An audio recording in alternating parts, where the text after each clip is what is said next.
যথাযোগ্য মর্যাদায় দেশের বিভিন্ন স্থানে মহান মে দিবস পালিত হয়েছে। দিবসটি উপলক্ষে শুক্রবার বিভিন্ন স্থানে বর্ণাঢ্য র্যালি, আলোচনা সভা ও সাংস্কৃতিক অনুষ্ঠানের আয়োজন করা হয়। কুষ্টিয়ার কুমারখালীতে লালন শাহ পরিবহনের আয়োজনে অনুষ্ঠিত হয় ক্রীড়া ও সাংস্কৃতিক অনুষ্ঠান। কুমারখালী প্রশাসনের উদ্যোগে বর্ণাঢ্য র্যালির আয়োজন করা হয়। পরে আলোচনা সভা শেষে পরিবহন মালিক শ্রমিকরা ফুটবল টুর্নামেন্ট, হাড়িভাঙা ও বালিশ খেলায় অংশ নেন। ঝালকাঠিতে বর্ণাঢ্য র্যালি, শ্রমিক সমাবেশ ও আলোচনা সভার মধ্য দিয়ে মে দিবস পালিত হয়েছে। জেলা প্রশাসন, পুলিশ প্রশাসন, জেলা বিএনপি ও বিভিন্ন শ্রমিক সংগঠনের নেতাকর্মীরা এতে অংশ নেন। র্যালিতে ঝালকাঠি ২ আসনের সংসদ সদস্য ইসরাত সুলতানা ইফেন ভুট্টো অংশ নেন।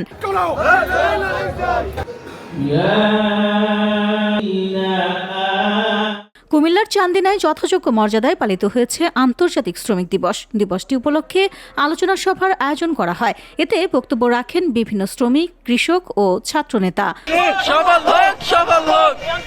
কুড়িগ্রামের ফুলবাড়িতেও বর্ণাঢ্য আয়োজনে পালিত হয়েছে মে দিবস।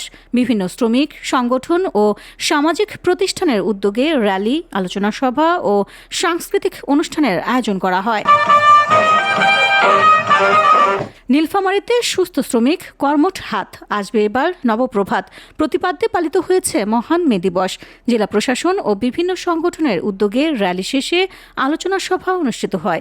সিরাজগঞ্জে আব্দুস সাত্তার ফাউন্ডেশনের উদ্যোগে অনুষ্ঠিত হয় বিশাল শ্রমিক সংহতির র্যালি। র্যালিটি শেষে ধানবন্দি মাঠে সাংস্কৃতিক অনুষ্ঠান ও আপ্যায়নের আয়োজন করা হয়।